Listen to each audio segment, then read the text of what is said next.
Hello friends, welcome back to Spardha lines. ನಮ್ಮ ಒಂದು current affairs series ನ ಕಂಟಿನ್ಯೂ ಮಾಡ್ತಾ ಹೋಗೋಣ. ಇವತ್ತು ಮಾರ್ಚ್ 27, 28, 29 ಮೂರು ದಿನ ಸುದ್ದಿಲಿದ್ದಂತೆ ಕೆಲವೊಂದು ಇಂಪಾರ್ಟೆಂಟ್ ಆರ್ಟಿಕಲ್ಗಳನ್ನು ಡಿಸ್ಕಸ್ ಮಾಡ್ತಾ ಹೋಗೋಣ. ಇವತ್ತು ಏನೇ ಡಿಸ್ಕಸ್ ಮಾಡ್ತೀವಿ ಅನ್ನೋದು ನೋಡೋದಾದ್ರೆ, ಮೊದಲನೇದಾಗಿ ವರ್ಲ್ಡ್ ಏರ್ ಕ್ವಾಲಿಟಿ ರಿಪೋರ್ಟ್ ಇದರಲ್ಲಿ ಇಂಡಿಯಾಗೆ 6th ಪೊಸಿಷನ್ ಬಂದಿದೆ. ಇದನ್ನು ರಿಲೀಸ್ ಮಾಡುವಂತದ್ದು ಐಕ್ಯೂ ಏರ್ ಅನ್ನುವಂತ ಒಂದು ಸಂಸ್ಥೆ ರಿಲೀಸ್ ಮಾಡುತ್ತೆ. ಸೊ ಇಂಡಿಯಾ ಪೊಸಿಷನ್ ಆಲ್ರೆಡಿ ಹೇಳಿದೆ 6th ಅಂತ. ಬೇರೆ ಬೇರೆ ಪ್ಯಾರಾಮೀಟರ್ಸ್ ಗಳೇನು, ಯಾವ ಒಂದು ಮಾನದಂಡದ ಮೇಲೆ ರಿಪೋರ್ಟ್ ಬಂದಿರುವಂತದ್ದು, ಅಥವಾ ಸಿಟೀಸ್ ಗಳಾಗ್ಬೋದು ಅಥವಾ ನಮ್ಮ ಕ್ಯಾಪಿಟಲ್ ಸಿಟೀಸ್ ಗಳಾಗ್ಬೋದು, ಯಾವ ಹಂತದಲ್ಲಿದೆ, ಇದನ್ನೆಲ್ಲ ಡಿಸ್ಕಸ್ ಮಾಡ್ತಾ ಹೋಗೋಣ. ನಂತರ ಬಂದು PRS ಅಂತಂದ್ರೆ ಪ್ಯಾಸೆಂಜರ್ ರಿಸರ್ವೇಶನ್ ಸಿಸ್ಟಮ್ ಅಂತ ಹೇಳಿ. ಇದೊಂದು ಅಡ್ವಾನ್ಸ್ ಟಿಕೆಟ್ ರಿಸರ್ವೇಶನ್ ಸಿಸ್ಟಮ್ ಆಗಿದೆ. ಸೊ ಇದನ್ನ ಈಗ for the first time Kuvempu Nagar, ಕರ್ನಾಟಕದಲ್ಲಿ ಈ ರೀತಿ ಐಡೆಂಟಿಫೈ ಮಾಡಿರುವಂತದ್ದು ಫಸ್ಟ್ ಕುವೆಂಪು ನಗರಲ್ಲಿ, ಮೈಸೂರಲ್ಲಿ. ಸೊ ಹಾಗಾಗಿ ಇದ್ರ ಬಗ್ಗೆ ಸ್ವಲ್ಪ ನೋಡ್ತಾ ಹೋಗೋಣ. ನಂತರ ಬಂದು IVFRT ಅಂತಂದ್ರೆ ಇಮಿಗ್ರೇಷನ್, ವೀಸಾ, ಫಾರಿನ್ ರಿಜಿಸ್ಟ್ರೇಷನ್ ಅಥವಾ ಫಾರಿನರ್ ರಿಜಿಸ್ಟ್ರೇಷನ್ ಮತ್ತೆ ಟ್ರ್ಯಾಕಿಂಗ್ ಸಿಸ್ಟಮ್. ಸೊ ಇದಕ್ಕೆ ಸಂಬಂಧಪಟ್ಟಂತ ಒಂದು ಸ್ಕೀಮ್ 2010 ತಂದಿದ್ರು. ಇಮಿಗ್ರೇಷನ್ ಹೇಗಾಗುತ್ತೆ, ವೀಸಾ ಪ್ರೊಸೆಸಿಂಗ್ ಹೇಗೆ, ಮತ್ತೆ ಆ ಫಾರಿನ್ ರಿಜಿಸ್ಟ್ರೇಷನ್ ಹೇಗಾಗಬೇಕು, ಟ್ರ್ಯಾಕಿಂಗ್ ಹೇಗೆ, ಇದಕ್ಕೆ ಸಂಬಂಧಪಟ್ಟದ್ದು. ಸೊ ಈಗ ಏನಂತಂದ್ರೆ ಅದನ್ನ ಎಕ್ಸ್ಪೆಂಡ್ ಮಾಡ್ತಾನೆ ಬಂದಿದ್ರು. ಈಗ 2026ರಿಂದ 31ಕ್ಕೆ ಅಂದ್ರೆ ಇನ್ನು 5 ವರ್ಷ ಎಕ್ಸ್ಟೆಂಡ್ ಮಾಡಿದ್ದಾರೆ. ಸೊ ಹಾಗಾಗಿ ಇದ್ರ ಬಗ್ಗೆ ಡಿಸ್ಕಸ್ ಮಾಡೋದು ಇಂಪಾರ್ಟೆಂಟ್ ಆಗುತ್ತೆ. ನಂತರ ಬಂದು ಇಂಟರ್ನ್ಯಾಷನಲ್ ಬುದ್ಧಿಸ್ಟ್ ಸಮಿಟ್. ಈಗ ಬುದ್ಧಿಸಂ ಅಂತಂದ್ರೆ ವೆರಿ ಇಂಪಾರ್ಟೆಂಟ್ ಟಾಪಿಕ್ ಎಕ್ಸಾಮ್ ದೃಷ್ಟಿನಲ್ಲಿ ನೋಡೋದಾದ್ರೆ. ಸೊ ಇಂಟರ್ನ್ಯಾಷನಲ್ ಲೆವೆಲ್ ಅಲ್ಲಿ ಒಂದು ಬುದ್ಧಿಸ್ಟ್ ಸಮಿಟ್ ನಡೆದಿದೆ, ಪೀಸ್ ಕಾನ್ಫರೆನ್ಸ್ ನಡೆದಿದೆ. ಎಲ್ಲಿ ಅಂತಂದ್ರೆ ಬುದ್ಧವನಂ, ತೆಲಂಗಾಣದ ಬುದ್ಧವನಂ ಅಲ್ಲಿ ನಡೆದಿರುವಂತದ್ದು ವೆರಿ ಇಂಪಾರ್ಟೆಂಟ್ ಆಗುತ್ತೆ. ಸೊ ಅದನ್ನ ಡಿಸ್ಕಸ್ ಮಾಡ್ತಾ ಹೋಗೋಣ. ನಂತರ ಬಂದು ವೀರಾಂಗಣ ದುರ್ಗಾವತಿ ಟೈಗರ್ ರಿಸರ್ವ್ ಯಾಕೆ ಸುದ್ದಿನಲ್ಲಿದೆ ಅಂತಂದ್ರೆ, ಈಗ ಚೀತಾ ರೀಇಂಟ್ರೊಡಕ್ಷನ್ ಆಗಿ ನಮ್ಗೆ ಆಲ್ಮೋಸ್ಟ್ ಆಲ್ರೆಡಿ 3-4 ವರ್ಷ ಆಯ್ತಾ ಬಂತು. ಸೊ ಈಗ ಏನಂತಂದ್ರೆ ಚೀತಾ ರೀಇಂಟ್ರೊಡಕ್ಷನ್ ಗೆ 3ನೇ ಒಂದು ಹ್ಯಾಬಿಟೇಟ್ ನ ಲೊಕೇಶನ್ ಐಡೆಂಟಿಫೈ ಮಾಡಿದ್ದಾರೆ. ಯಾವುದು ಅಂತಂದ್ರೆ ವೀರಾಂಗಣ ದುರ್ಗಾವತಿ ಟೈಗರ್ ರಿಸರ್ವ್. ಎಲ್ಲಿರುವಂತದ್ದು? ಇದು ಮಧ್ಯಪ್ರದೇಶದಲ್ಲಿ ಇರುವಂತದ್ದು. ಸೊ ಇದ್ರ ಬಗ್ಗೆ ಸ್ವಲ್ಪ ನೋಡ್ತಾ ಹೋಗೋಣ. ನಂತರ ಬಂದು ಅಘನಾಶಿನಿ ರಿವರ್. ನಮ್ಗೆ ಗೊತ್ತಿದೆ ಅಘನಾಶಿನಿ ರಿವರ್ ನೋಡೋದಕ್ಕಿರುವಂತದ್ದು ಇಲ್ಲಿ ಉತ್ತರ ಕನ್ನಡ ಡಿಸ್ಟ್ರಿಕ್ಟ್ ಅಲ್ಲಿ ನೋಡಕ್ ಸಿಗುವಂತದ್ದು, ಬಯೋಡೈವರ್ಸಿಟಿ ಹಾಟ್ಸ್ಪಾಟ್ ಅಲ್ಲಿ. ಸೊ ಇಲ್ಲೇನಂತಂದ್ರೆ ಒಂದು ವಾಟರ್ ಲಿಂಕೇಜ್ ಪ್ರಾಜೆಕ್ಟ್ ನಡೀತಾ ಇದೆ. ಏನಂತಂದ್ರೆ ವೇದಾವತಿ ರಿವರ್ಗೆ ಈ ಅಘನಾಶಿನಿ ರಿವರ್ ಇಂದ ಒಂದಷ್ಟು ನೀರನ್ನ ಟ್ರಾನ್ಸ್ಫರ್ ಮಾಡ್ತಾ ಇದ್ದಾರೆ.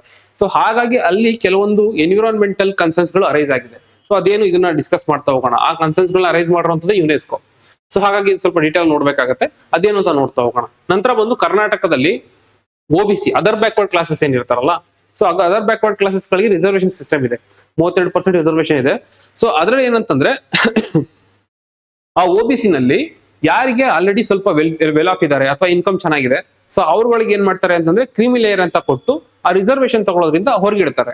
ಸೊ ಆ ಕ್ರೀಮಿ ಲೇಯರ್ ಗೆ ಒನ್ ಆಫ್ ದ ಕ್ರೈಟೀರಿಯಾ ಬಂದು ಇನ್ಕಮ್. ಆ ಇನ್ಕಮ್ ಲಿಮಿಟ್ ನ ಈಗ ಕರ್ನಾಟಕ ಸರ್ಕಾರ ಸ್ವಲ್ಪ ಜಾಸ್ತಿ ಮಾಡಬೇಕು ಅಂತ ಡಿಸೈಡ್ ಮಾಡಿದೆ. ಸೊ ಹಾಗಾಗಿ ಇದನ್ನ ಸ್ವಲ್ಪ ಡಿಸ್ಕಸ್ ಮಾಡ್ತಾ ಹೋಗೋಣ. ನಂತರ ಬಂದು ಸ್ಪ್ರಿಂಗ್ ಸೆನ್ಸಸ್, ಜಲಬುಗ್ಗೆಗಳು, ಚಿಲುಮೆಗಳು ಅಂತ ಹೇಳ್ತೀವಿ. ಸೊ ಎಷ್ಟಿದೆ ಕರ್ನಾಟಕದಲ್ಲಿ, ಯಾವ ರೀತಿ ಇದೆ, ಯಾವ ರೀಜನ್ ಗಳಿದೆ, ಸೊ ಇದಕ್ಕೆ ಸಂಬಂಧಪಟ್ಟಂತ ಒಂದು ಸರ್ಕಾರ ಅದಕ್ಕೆ ಸಂಬಂಧಪಟ್ಟಂತ ಒಂದು ಸರ್ವೆ ಕಂಡಕ್ಟ್ ಮಾಡಿದೆ. ಸೊ ಹಾಗಾಗಿ ಈ ಸರ್ವೆ ಡೇಟಾ ಏನೇನು ಹೇಳುತ್ತೆ, ಎಲ್ಲೇನಿದೆ, ಇದನ್ನೆಲ್ಲ ಸ್ವಲ್ಪ ಡೀಟೇಲ್ ನೋಡ್ತಾ ಹೋಗೋಣ. ಇದ್ರ ಜೊತೆಗೆ ಇನ್ನೊಂದು ಸ್ಟಾರ್ಟಿಂಗ್ಗಳು ಜೊತೆಗೆ ಒಂದಷ್ಟು MCQಗಳನ್ನ ತಗೊಂಡು ಸಾಲ್ವ್ ಮಾಡ್ತಾ ಹೋಗೋಣ ಬನ್ನಿ. ಮೊದಲನೇ ಆರ್ಟಿಕಲ್ ನೋಡೋದಾದ್ರೆ, India 6th most polluted country in the world. ಯಾರು ಹೇಳ್ತಾ ಇರುವಂತದ್ದು ಇದನ್ನ? ವರ್ಲ್ಡ್ ಏರ್ ಕ್ವಾಲಿಟಿ ರಿಪೋರ್ಟ್ ಹೇಳ್ತಾ ಇದೆ. ಈ ರಿಪೋರ್ಟ್ ಕೊಟ್ಟಿರುವಂತದ್ದು ಯಾರು? ಈ ರಿಪೋರ್ಟ್ ಕೊಟ್ಟಿರುವಂತದ್ದು ಐಕ್ಯೂ ಏರ್ ಅಂತ ಹೇಳ್ಬಿಟ್ಟು, ಐಕ್ಯೂ ಏರ್ ಅನ್ನುವಂತ ಒಂದು ಸಂಸ್ಥೆ, ಸ್ವಿಟ್ಜರ್ಲ್ಯಾಂಡ್ ಇರುವಂತಹ ಒಂದು ಸಂಸ್ಥೆ ಕೊಟ್ಟಿರುವಂತದ್ದು. ಇವ್ರು ಏನ್ ಹೇಳ್ತಾ ಇದಾರೆ ಅಂತಂದ್ರೆ, ಈ ಒಂದು ವರ್ಲ್ಡ್ ಏರ್ ಕ್ವಾಲಿಟಿ ರಿಪೋರ್ಟ್ ಅಲ್ಲಿ ಇಂಡಿಯಾದ ರ್ಯಾಂಕಿಂಗ್ 6th ಇದೆ. ಅಂದ್ರೆ ನಾವು ಒಂದು ಡೇಂಜರ್ ಸ್ಟೇಜ್ ಇದ್ದೀವಿ, ಹೌದಲ್ವಾ? ಇದನ್ನ ಯಾವ ಒಂದು ಮಾನದಂಡ ಮೇಲೆ ಕೊಡ್ತಾ ಇದಾರೆ ಅಂತಂದ್ರೆ, ಪರ್ಟಿಕ್ಯುಲೇಟ್ ಮ್ಯಾಟರ್ ಅಂತ ಬರುತ್ತೆ. ಪರ್ಟಿಕ್ಯುಲೇಟ್ ಮ್ಯಾಟರ್ ಅಂತ ಹೇಳಿ ಅಂದ್ರೆ ಸಣ್ಣದಾದಂತಹ ಸೂಕ್ಷ್ಮವಾದಂತಹ ಧೂಳಿನ ಕಣಗಳಿವು. ಧೂಳಿನ ಕಣಗಳಾಗ್ಬೋದು ಅಥವಾ ಪೋಲನ್ ಗ್ರೈನ್ಸ್ ಆಗ್ಬೋದು, ಕಾರ್ಬನ್ ಸೂಟ್ ಆಗ್ಬೋದು, ಬೇರೆ ಯಾವ ರೀತಿನೆಲ್ಲ ಆಗ್ಬೋದು. ಇದರಲ್ಲಿ 2 ತರ ಬರುತ್ತೆ. ಒಂದು 2.5 ಮೈಕ್ರೋ ಮೀಟರ್ ಇರುವಂತದ್ದು ಆಗುತ್ತೆ. ಇನ್ನೊಂದು ಬಂದು 10 ಮೈಕ್ರೋ ಮೀಟರ್ ಇರುವಂತದ್ದಾಗಿರುತ್ತೆ. ಸೊ 2 ತರ ಬರುತ್ತೆ. 2.5 ಮೈಕ್ರೋ ಮೀಟರ್ ಗಿಂತ ಕಡಿಮೆ ಇತ್ತು ಅಂತದನ್ನ PM 2.5 ಅಂತ ಕರಿತೀವಿ, ಅಥವಾ 10 ಮೈಕ್ರೋ ಮೀಟರ್ ಗಿಂತ ಕಡಿಮೆ ಇತ್ತು ಅಂತಂದ್ರೆ PM10 ಅಂತ ಕರಿತೀವಿ. ಸೊ ಈಗೇನಂತಂದ್ರೆ ಮೇಜರ್ ಆಗಿ ಇದನ್ನ ಮಾನದಂಡವಾಗಿ ಇಟ್ಕೊಂಡು ಈ ರಿಪೋರ್ಟ್ ಕೊಟ್ಟಿರುವಂತದ್ದು. ನಾನು ಆಲ್ರೆಡಿ ಹೇಳಿದೆ, ತುಂಬಾ ಸೂಕ್ಷ್ಮವಾಗಿರೋದ್ರಿಂದ ಅದು ನಮ್ಮ ಒಂದು ರೆಸ್ಪಿರೇಟರಿ ಟ್ರ್ಯಾಕ್ ಒಳಗೆ ಹೋಗಿ ಅಸ್ತಮಾ ಆಗ್ಬೋದು ಅಥವಾ ಬ್ರಾಂಕೈಸ್ ಆಗ್ಬೋದು, ಹೀಗೆ ಸಾಕಷ್ಟು ಕಾಯಿಲೆಗಳನ್ನ ಕಾಡುವಷ್ಟು ತಂದೊಡ್ಡುವಂತಹ ಒಂದು ಡೇಂಜರಸ್ ಪಾರ್ಟಿಕಲ್ ಆಗಿದೆ. ಮತ್ತೆ ಏರ್ ಕ್ವಾಲಿಟಿ ಹಾಳೋದಕ್ಕೆ ಇದು ಕೂಡ ತುಂಬಾ ಮೇಜರ್ ಕಾರಣ ಆಗಿದೆ. ಸೊ ಇದನ್ನ ಮಾನದಂಡವಾಗಿ ಇಟ್ಕೊಂಡು ಇದು ಕೊಟ್ಟಿರುವಂತಹ ರಿಪೋರ್ಟ್ ಆಗಿರುತ್ತೆ. ಸೊ ಹಾಗಿದ್ರೆ ಇದು ಎಷ್ಟಿರ್ಬೇಕಿತ್ತು? WHO ವರ್ಲ್ಡ್ ಹೆಲ್ತ್ ಆರ್ಗನೈಸೇಷನ್ ಇದೆಯಲ್ಲ, ವರ್ಲ್ಡ್ ಹೆಲ್ತ್ ಆರ್ಗನೈಸೇಷನ್ ಪ್ರಕಾರ ಈ ಒಂದು 2.5 microgram per metre cube ಇರ್ಬೇಕಂತೆ. ನಾರ್ಮಲ್ ಅಂತಂದ್ರೂ 5 ಮೈಕ್ರೋಗ್ರಾಮ್ ಪರ್ ಮೀಟರ್ ಕ್ಯೂಬ್ ಇರ್ಬೇಕಿತ್ತಂತೆ. ಬಟ್ ಆದ್ರೆ ಇಂಡಿಯಾದಲ್ಲಿ ನೀವು ನೋಡ್ಬೋದಾಗಿರುತ್ತೆ 48 ಮೈಕ್ರೋಗ್ರಾಮ್ ಪರ್ ಮೀಟರ್ ಕ್ಯೂಬ್ ಇದೆ. ಇಷ್ಟಿದೆ, ಆಲ್ಮೋಸ್ಟ್ 10 ಟೈಮ್ಸ್ ಇದೆ. ಸೊ ಹಾಗಾಗಿ ನಮ್ಗೆ 6th ಪೊಸಿಷನ್ ಸಿಕ್ಕಿರುವಂತದ್ದು. ಸೊ ಇಷ್ಟ ಹಾಗಿದ್ರೆ ಇದು ಕನ್ಸ್ಟೆಂಟ್ ಆಗಿ ಇಷ್ಟೇ ಇದೆಯಾ? ಇಲ್ಲ, ನಮ್ಗೆ ಈಗ ಸಿಕ್ಕಿರೋ ರಿಪೋರ್ಟ್ ಬಂದು 2025 ನಮ್ಗೆ 24 ನೋಡಿದಾಗ 52 ಇತ್ತು, 23 ನೋಡಿದಾಗ 56 ಇತ್ತು. ನಾವು ಕಡಿಮೆ ಮಾಡ್ಕೊಳ್ತಾನೆ ಬಂದಿದೀವಿ, ಕಡಿಮೆ ಆಗ್ತಾನೆ ಇದೆ ಕನ್ಸಿಸ್ಟೆಂಟ್ ಆಗಿ, ಆದ್ರೂ ಕೂಡ 48 ಇದೆ. ಸೊ ಹಾಗಾಗಿ ಇದೊಂದು ಆಯ್ತಾ. ನೆಕ್ಸ್ಟ್ ಅಂತ ನೋಡೋದಾದ್ರೆ ಇಂಡಿಯಾದಲ್ಲಿ ನೋಡೋದಾದ್ರೆ ಮೋಸ್ಟ್ ಪೊಲ್ಯೂಟೆಡ್ ರೀಜನ್ ಯಾವ್ದು ಅಂತ ಕೇಳೋ ಚಾನ್ಸಸ್ ಇರುತ್ತೆ. ಉತ್ತರ ಪ್ರದೇಶದ ಲೋನಿ ಏನಿದೆಯಲ್ಲ ಇದು ಬಂದು ಮೋಸ್ಟ್ ಪೊಲ್ಯೂಟೆಡ್ ರೀಜನ್ ಅಂತ ಈ ರಿಪೋರ್ಟ್ ಹೇಳ್ತಾ ಇದೆ. ಕ್ಯಾಪಿಟಲ್ ಸಿಟಿ ಅಂತ ಬಂದಾಗ ಈ ಇಡೀ ಪ್ರಪಂಚದಲ್ಲೇನೆ ಡೆಲ್ಲಿ ಏನಿದೆಯಲ್ಲ ಮೋಸ್ಟ್ ಪೊಲ್ಯೂಟೆಡ್ ಸಿಟಿ ಅಂತೆ. ಡೆಲ್ಲಿ ಏನಿದೆ ಮೋಸ್ಟ್ ಪೊಲ್ಯೂಟೆಡ್ ಸಿಟಿ ಅಂತೆ. ಸೊ ಅದನ್ನ ಈ ರಿಪೋರ್ಟ್ ಹೇಳ್ತಾ ಇರೋಂಥದ್ದು. ನಾನು ಹೇಳಿದಾಗ ಇಂಡಿಯಾಗೆ 6th ಪೊಸಿಷನ್ ಸಿಕ್ಕಿದೆ ಅಂತ. ಹಾಗಿದ್ರೆ ಫಸ್ಟ್ ಯಾವ್ದು? ಫಸ್ಟ್ ಬಂದು ಪಾಕಿಸ್ತಾನ್ ಬಂದು ಮೋಸ್ಟ್ ಪೊಲ್ಯೂಟೆಡ್ ಕಂಟ್ರಿ ಅಂತ ಹೇಳ್ತಾ ಇದ್ದಾರೆ. ಸೊ ಜೊತೆಗೆ ಬಾಂಗ್ಲಾದೇಶ್ ಬಂದು ಸೆಕೆಂಡ್ ಮೋಸ್ಟ್ ಪೊಲ್ಯೂಟೆಡ್. ಸೊ ಇದೆಲ್ಲ ನೋಡೋದು ಒಂದು ಅರ್ಥ ಆಗುತ್ತೆ ನಮಗೆ, ಎಲ್ಲ ಏಷ್ಯನ್ ಕಂಟ್ರೀಸ್ ಗಳ ಬಂದಿರೋದ್ರಿಂದ ಈ ರಿಪೋರ್ಟ್ ಕ್ಲಿಯರ್ ಆಗಿ ಹೇಳುತ್ತೆ.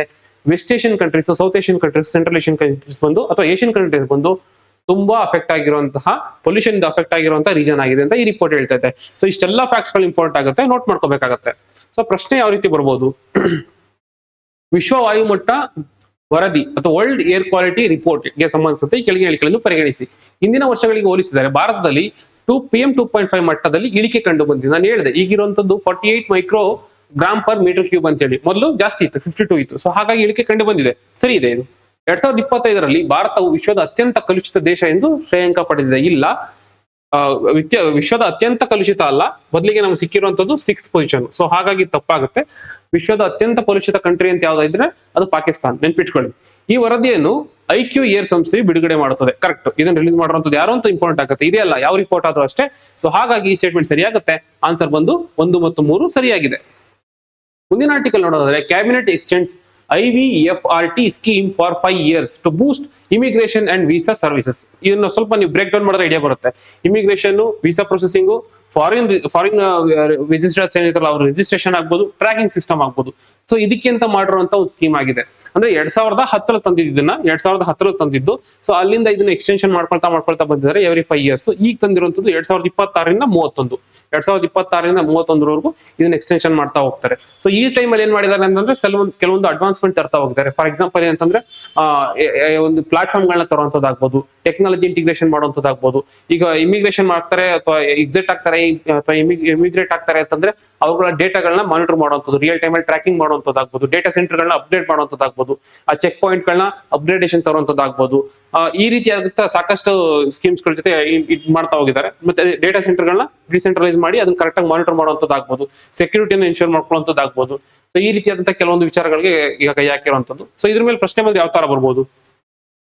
ವಲಸೆ, ವೀಸಾ, ವಿದೇಶಿಗರ ನೋಂದಣಿ ಮತ್ತು ಟ್ರ್ಯಾಕಿಂಗ್ ಯೋಜನೆಗೆ ಸಂಬಂಧಿಸಿದಂತೆ ಕೆಳಗಿನ ಹೇಳಿಕೆಗಳನ್ನು ಪರಿಗಣಿಸಿ.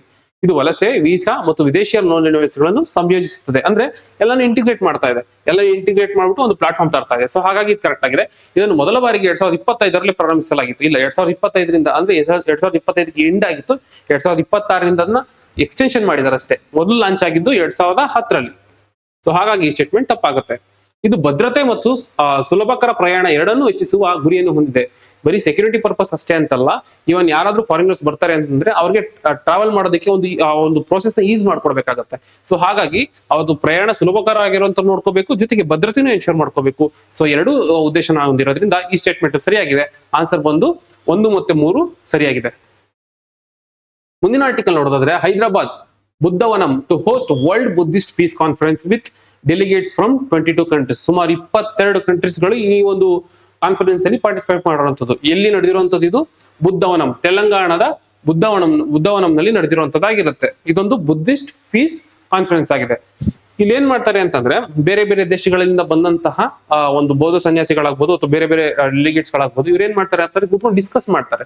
ಯಾವ ವಿಚಾರಗಳು ಬುದ್ಧನಿಗೆ ಸಂಬಂಧಪಟ್ಟಂತಹ ವಿಚಾರಗಳನ್ನ ಕಂಟೆಂಪ್ರರಿ ವರ್ಲ್ಡ್ ಅಲ್ಲಿ ಅದನ್ನ ಹೆಂಗ್ ಅಡಾಪ್ಟ್ ಮಾಡ್ಕೊಳ್ಳುವಂತದ್ದಾಗ್ಬೋದು, ಅಥವಾ ಹೇಗೆ ಅವರ ಒಂದು ವಿಚಾರಗಳನ್ನ ಪ್ರಮೋಟ್ ಮಾಡುವಂತದ್ದಾಗ್ಬೋದು. ಸೊ ಈ ಕೆಲಸಗಳನ್ನ ಮಾಡ್ತಾ ಇರುವಂತದ್ದಾಗಿರುತ್ತೆ. ಮತ್ತೆ ಒಂದು ಸಾಫ್ಟ್ ಪವರ್ ಡಿಪ್ಲೊಮೆಸಿನ ಪ್ರಮೋಟ್ ಮಾಡೋದು. ಯಾಕಂದ್ರೆ ಬೇರೆ ಬೇರೆ ಕಂಟ್ರಿಗಳು ಬರ್ತಿರೋದ್ರಿಂದ ಸಾಫ್ಟ್ ಪವರ್ ಗಳನ್ನ ಇದ್ ಮಾಡಿದಾಗ ಆಗುತ್ತೆ. ಸೊ ಅದ್ರ ಜೊತೆಗೆ ಇಲ್ಲಿ ಒಂದು ಟೂರಿಸಂ ನ ಪ್ರಮೋಟ್ ಮಾಡಿದಾಗ ಆಗುತ್ತೆ.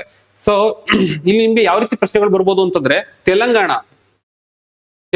ಪೀಸ್ ಡಿಕ್ಲರೇಷನ್ ಯಾವ್ದಕ್ಕೆ ಸಂಬಂಧಪಟ್ಟಿದ್ದು ಅಂತ ಕೇಳ್ಬೋದು. ನಮ್ಗೆ ಗೊತ್ತೇ ಆಗೋದಿಲ್ಲ ತೆಲಂಗಾಣ ಪೀಸ್ ಡಿಕ್ಲರೇಷನ್ ಏನಕ್ಕೆ ಸಂಬಂಧಪಟ್ಟಿದ್ದು ಅಂತ. ಇದು ಒಂದು ಬುದ್ಧಿಸ್ಟ್ ಕೌನ್ಸಿಲ್ಗೆ ಅಥವಾ ಬುದ್ಧಿಸ್ಟ್ ಪೀಸ್ ಕಾನ್ಫರೆನ್ಸ್ ಸಂಬಂಧಪಟ್ಟಿದ್ದಾಗಿರುತ್ತೆ, ಅಥವಾ international prayer ceremony, international prayer ceremony ಯಾವ್ದು ಸಂಬಂಧಪಟ್ಟಿದ್ದು ಅಂತಾದ್ರೂ ಕೇಳ್ಬೋದು, ಅಥವಾ ಗ್ಲೋಬಲ್ ಪ್ರೇಯರ್ ಸೆರೆಮನಿ ಯಾವ್ದು ಸಂಬಂಧಪಟ್ಟಿದ್ದು ಅಂತ ಕೇಳ್ಬೋದು. ನೆನ್ಪಿಟ್ಕೊಳ್ಳಿ, ಆನ್ಸರ್ ಬಂದು ಇಂಟರ್ನ್ಯಾಷನಲ್ ಬುದ್ಧಿಸ್ಟ್ ಸಮಿಟ್ಗೆ ಆಗಿರುತ್ತೆ. ಇದು ನಡೆದಿರುವಂತದ್ದು ತೆಲಂಗಾಣದ ಬುದ್ಧವನಂನಲ್ಲಿ. ಅಷ್ಟೇ ಅಲ್ಲದೆ ಈ ತೆಲಂಗಾಣ ಬುದ್ಧವನಂನಲ್ಲಿ ಯಾಕೆ ಅದನ್ನ ತಂದ್ರು ಅಂತಂದ್ರೆ, ಇದೊಂದು ಇಂಡಿಯಾದ ಫಸ್ಟ್ ಬುದ್ಧಿಸ್ಟ್ ಥೀಮ್ ಇರುವಂತಹ ಒಂದು ಪಾರ್ಕ್ ಆಗಿದೆ, ಬುದ್ಧಿಸ್ಟ್ ಥೀಮ್ ಪಾರ್ಕ್ ಇದಾಗಿದೆ. ಸೊ ಹಾಗಾಗಿ ಬುದ್ಧವನಂನ ಸೆಲೆಕ್ಟ್ ಮಾಡ್ಕೊಂಡಿರ್ತಾರೆ. ಜೊತೆಗೆ ಇಲ್ಲೊಂದು ಟೂರಿಸ್ಟ್ ಸರ್ಕ್ಯೂಟ್ ನ ಎಸ್ಟಾಬ್ಲಿಷ್ ಮಾಡಿದ್ದಾರೆ. ಈಗ ಫಾರ್ ಎಕ್ಸಾಂಪಲ್ ನೋಡ್ಬೋದು, ಇಲ್ಲಿ ಫನಿಗಿರಿ, ಆಮೇಲೆ ದುಲ್ಕಿಕಟ್ಟ ಮತ್ತೆ ನಾಗಾರ್ಜುನಕೊಂಡ. ಫನಿಗಿರಿ, ದುಲ್ಕಿಕಟ್ಟ ಮತ್ತೆ ನಾಗಾರ್ಜುನಕೊಂಡ, ಈ ಮೂರನ್ನು ಕನೆಕ್ಟ್ ಮಾಡುವಂತಹ ಒಂದು ಟೂರಿಸ್ಟ್ ಸರ್ಕ್ಯೂಟ್ ಕೂಡ ಇಲ್ಲಿ ಪ್ರಮೋಟ್ ಮಾಡ್ತಾ ಇದ್ದಾರೆ. ಸೊ ಇದೆಲ್ಲ ಫ್ಯಾಕ್ಟ್ಸ್ ಇಂಪಾರ್ಟೆಂಟ್ ಆಗುತ್ತೆ, ಎಕ್ಸಾಮ್ ದೃಷ್ಟಿಯಲ್ಲಿ ನೋಟ್ ಮಾಡ್ಕೋಬೇಕಾಗತ್ತೆ. ಸೊ ಪ್ರಶ್ನೆ ಯಾವ ರೀತಿ ಬರ್ಬೋದು? ಬುದ್ಧವನಂ, ಸಿಂಪಲ್ ಕ್ವಶನ್, ಬುದ್ಧವನಂ ಈ ಕೆಳಗಿನ ಯಾವ ಸ್ಥಳದಲ್ಲಿದೆ? Simple question. ಇದಿರುವಂತದ್ದು ನಾಗಾರ್ಜುನ ಸಾಗರ ಹತ್ರ ತೆಲಂಗಾಣ, ನಾಗಾರ್ಜುನಕೊಂಡ ಅಥವಾ ನಾಗಾರ್ಜುನ ಸಾಗರ ತೆಲಂಗಾಣ.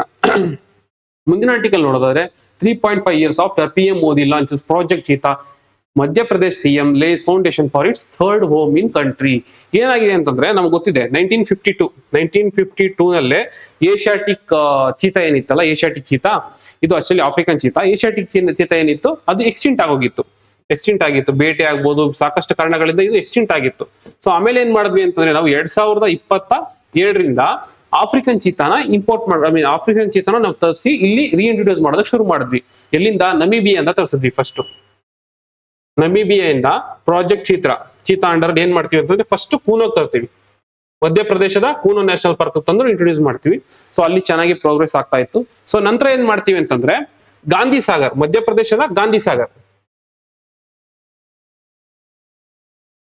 ಮಧ್ಯಪ್ರದೇಶದ ಗಾಂಧಿ ಸಾಗರ್ ನ್ಯಾಷನಲ್ ಪಾರ್ಕ್ ಏನಿತ್ತು, ಸೊ ಮತ್ತೆ ಅಲ್ಲಿ ಇಂಟ್ರೊಡ್ಯೂಸ್ ಮಾಡ್ತೀವಿ. ಸೊ ಅಲ್ಲೂ ಕೂಡ ಚೆನ್ನಾಗಿ ಪ್ರೋಗ್ರೆಸ್ ಆಗ್ತಾ ಇತ್ತು. ಸೊ ಹಾಗಾಗಿ ಏನ್ ಮಾಡ್ತಾ ಇದಾರೆ ಅಂತಂದ್ರೆ, ಈಗ ಅದೇ ಮಧ್ಯಪ್ರದೇಶದಲ್ಲಿ ಲೊಕೇಟ್ ಆಗಿರುವಂತಹ ವೀರಂಗಣ ದುರ್ಗಾವತಿ ಟೈಗರ್ ರಿಸರ್ವ್, ಇದನ್ನ 2023ರಲ್ಲಿ ಟೈಗರ್ ರಿಸರ್ವ್ ಅಂತ ರೀಸೆಂಟ್ ಆಗಿ ಡಿಕ್ಲೇರ್ ಮಾಡಿದ್ದು, 2023ರಲ್ಲಿ ಡಿಕ್ಲೇರ್ ಮಾಡಿದ್ದು.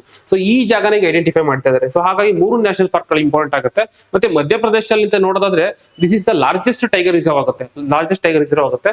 ನವರದೇವಿ ಮತ್ತೆ ದುರ್ಗಾವತಿ ಎರಡನ್ನು ಕಂಬೈನ್ ಮಾಡಿ, ಎರಡು ವೈಲ್ಡ್ ಲೈಫ್ ಸೆಂಚುರಿ ಕಂಬೈನ್ ಮಾಡಿ ಮಾಡಿದಂತ ಒಂದು ಟೈಗರ್ ರಿಸರ್ವ್ ಆಗಿದೆ. ಸೊ ನೆನ್ಪಿಟ್ಕೋಬೇಕಾಗತ್ತೆ. ಈಗ ಇಲ್ಲಿ ತರಬೇಕು ಅಂತ ಪ್ಲಾನ್ ಮಾಡುವಂತದ್ದು. ಸೊ ಇಫ್ ಇನ್ ಕೇಸ್ ಏನಾದ್ರು ಇಲ್ಲಿ ಇಂಟ್ರೊಡ್ಯೂಸ್ ಆಯ್ತು ಅಂತಂದ್ರೆ, ಇಲ್ಲಿ ಏನಾದ್ರು ಪ್ರೋಗ್ರೆಸ್ ಆಯ್ತು ಅಂತಂದ್ರೆ, ಇಂಡಿಯಾದಲ್ಲೇ ಒಂದು ಯುನಿಕ್ ಪ್ಲೇಸ್ ಆಗುತ್ತೆ. ಯಾಕಂತಂದ್ರೆ ಈಗ ನಾವು ಚೀತಾ ಇಂಟ್ರೊಡ್ಯೂಸ್ ಮಾಡ್ತಾ ಇದೀವಿ, ಅದಕ್ಕಿಂತ ಮುಂಚೆ ಇಲ್ಲಿ ಟೈಗರ್ ಇದೆ, ಜೊತೆಗೆ ಲೆಪರ್ಡ್ ಇದೆ. ಸೊ ಲೆಪರ್ಡು, ಟೈಗರು, ಚೀತಾ ಮೂರು ಇರುವಂತಹ ಒಂದು ಪ್ಲೇಸ್ ಈ ಒಂದು ವೀರಂಗಣ ದುರ್ಗಾವತಿ ಟೈಗರ್ ರಿಸರ್ವ್ ಆಗುತ್ತೆ. ಸೊ ವೆರಿ ವೆರಿ ಇಂಪಾರ್ಟೆಂಟ್ ಆಗುತ್ತೆ. ಮತ್ತೆ ಇದನ್ನ ಲ್ಯಾಂಡ್ ಆಫ್ ವುಲ್ಫ್ ಅಂತ ಕರೀತಾರೆ, ಅಂದ್ರೆ ತೋಳಗಳ ನಾಡು ಅಂತಾನು ಕರೀತಾರಂತೆ, ಅಷ್ಟು ತೋಳಗಳಿದೆ. ಸೊ ವೆರಿ ವೆರಿ ಇಂಪಾರ್ಟೆಂಟ್, ನೆನ್ಪಿಟ್ಕೊಳ್ಳಿ. ಪ್ರಶ್ನೆ ಯಾವ ತರ ಬರ್ಬೋದು? ವೀರಂಗಣ ದುರ್ಗಾವತಿ ಹುಲಿ ಸಂರಕ್ಷಣಾ ಪ್ರದೇಶಕ್ಕೆ ಸಂಬಂಧಿಸಿದ ಕೆಳಗಣಿಗಳನ್ನು ಪರಿಗಣಿಸಿ. ಇದು ಎಲ್ಲಿದೆ? ಮಧ್ಯಪ್ರದೇಶದಲ್ಲಿ. ಮೊದಲ ಸ್ಟೇಟ್ಮೆಂಟ್ ಕರೆಕ್ಟ್ ಆಗಿದೆ. ಚೀತಾಗಳು, ಹುಲಿಗಳು ಮತ್ತು ಚಿರತೆಗಳು ಒಟ್ಟಾಗಿ ವಾಸಿಸಬಹುದಾದ ಭಾರತದ ಮೊದಲ ತಾಣವಾಗಿದೆ. ಹೌದು, ಇಲ್ಲಿ 3ಗಳು ನೋಡೋದಕ್ಕೆ ಅವಕಾಶ ಸಿಗುತ್ತೆ. ಇದನ್ನು 1972ಕ್ಕಿಂತ ಮೊದಲು ಹುಲಿ ಸಂರಕ್ಷಣಾ ಪ್ರದೇಶವೊಂದು ಗುರುತಿಸಲಾಯಿತು. ನಾನು ಹೇಳಿದೆ, ಇದನ್ನು 2023ರಲ್ಲಿ ಡಿಕ್ಲೇರ್ ಮಾಡಿದ್ದು ರೀಸೆಂಟ್ ಆಗಿ. ಸೊ ಹಾಗಾಗಿ ಈ ಸ್ಟೇಟ್ಮೆಂಟ್ ತಪ್ಪಾಗುತ್ತೆ. ಆನ್ಸರ್ ಬಂದು 1 ಮತ್ತು 2 ಮಾತ್ರ ಸರಿಯಾಗಿದೆ. ಮುಂದಿನ ಆರ್ಟಿಕಲ್ ನೋಡೋದಾದ್ರೆ, UNESCO has centre to framework on Aghanashini river project. ಈಗ ಏನಾಗಿದೆ ಅಂತಂದ್ರೆ, ಅಘನಾಶಿನಿ ಒಂದಲ್ಲ ಒಂದು ಕಾರಣಕ್ಕೆ ನ್ಯೂಸ್ ಅಲ್ಲಿ ಇದೆ. ಯಾಕೆ ಅಂತಂದ್ರೆ ನೋಡ್ಬೋದು, ಮೊದಲು ಏನ್ ಮಾಡೋದು, ಇದನ್ನ ರಾಮ್ಸಾರ್ ಸೈಟ್ ಅಂತ ಹೇಳಿ ಡಿಕ್ಲೇರ್ ಮಾಡಿದ್ರು.